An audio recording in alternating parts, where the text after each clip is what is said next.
আপনারা দেখেন দেশের আইন শৃঙ্খলা পরিস্থিতি কন্ট্রোল করা কি কষ্ট, আপনাকেও কন্ট্রোল করা যায় না।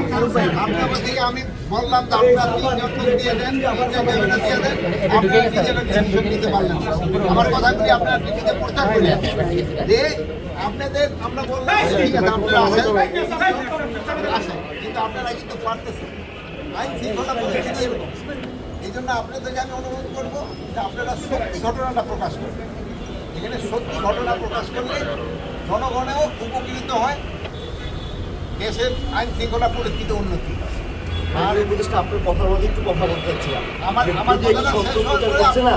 হ্যাঁ, মিডিয়া কি সত্য প্রচার এখন করছে না? মিডিয়া সত্য প্রচার করার জন্যই কিন্তু এই পর্যন্ত আগায় গেছে।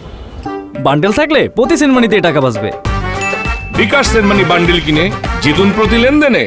আমি সবসময় বলি আপনারা সত্য প্রচার করেন, কিন্তু আমাদের বাইরের মিডিয়াগুলি আছে, এই বিদেশি মিডিয়াগুলি কিন্তু তাদের ফোন কিন্তু আস্তে আস্তে ডাউন হয়ে যাচ্ছে।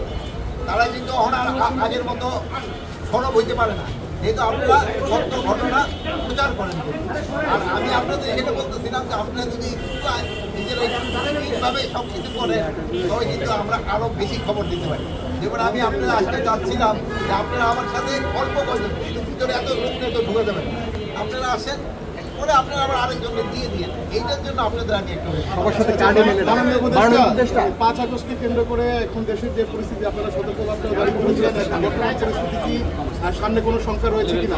আল্লাহ দিলে কোনো ধরনের কোনো শঙ্কা নাই, কোনো ধরনের শঙ্কা নাই। আপনারা যেইভাবে সাহায্য এবং সহযোগিতা করে যাচ্ছেন কোনো ধরনের কোনো শঙ্কা হবে না। যে বাহিনী যে জড়িত থাকবে কাউকেই ছাড় দেওয়া হবে না, সবারই আইনের আওতায় নিয়ে আসা হবে। আর যেহেতু আপনারা বললেন যে তাদের কার্যক্রম নিষিদ্ধ করা হয়েছে, এবং তারাও যদি কোনো রকমের অপকর্ম করতে চায় কোনো রকমের ছাড় পাবে না। তাদের পরিকল্পনা কি ছিল? তাদের যে একটা মিটিং করলো বা ট্রেনিং বা পরিকল্পনা কি ছিল এটা তো ইনভেস্টিগেশনের পরে যেন জানা যাবে। আমি একটু কবরস্থানে যাবো।